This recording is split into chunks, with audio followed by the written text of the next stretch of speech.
Hello everyone, welcome back to Tiffany Disa Vlog.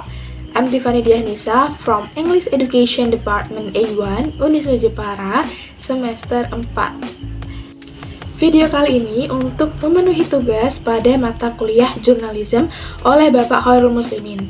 Untuk sub pada materi kali ini adalah tentang jenis-jenis berita. Let's check it out. Oke, untuk jenis-jenis berita ini terbagi menjadi 6 kelompok. Yang pertama ada straight news, yang kedua ada investigative news, yang ketiga ada explanatory news, yang keempat ada interpretative news, yang kelima ada depth news, dan yang terakhir yang keenam ada feature story report. Oke, yang pertama ada straight news. Straight news adalah sebuah berita langsung begitu yang ditulis secara lugas atau to the point, yang pastinya mengenai peristiwa terbaru dan terhangat.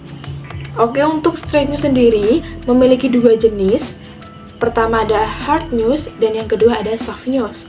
Hard news adalah sebuah berita yang sangat aktual ya, atau yang penting yang dijadikan sebuah headline berita utama, seperti contoh berita politik, berita perang, ekonomi, kriminalitas, dan lain sebagainya.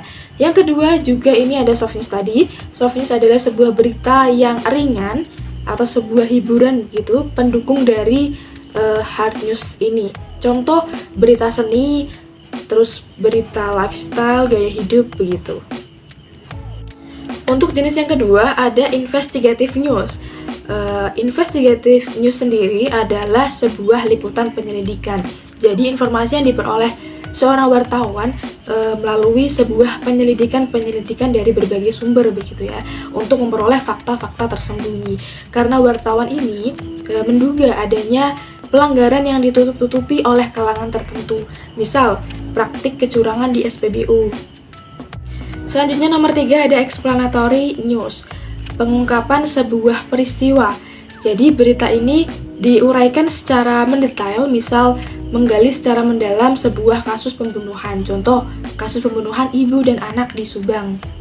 Yang keempat ada interpretative news, bentuk berita gabungan antara fakta dan interpretasi.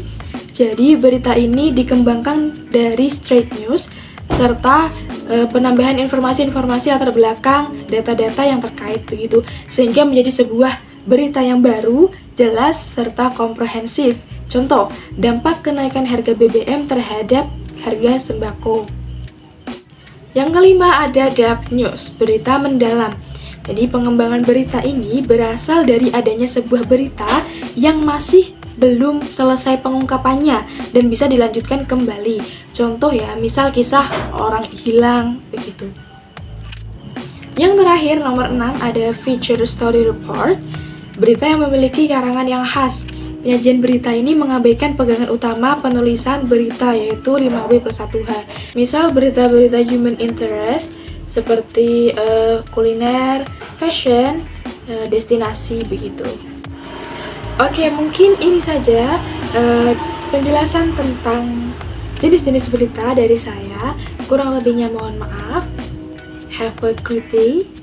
Wassalamualaikum warahmatullahi wabarakatuh. Bye-bye.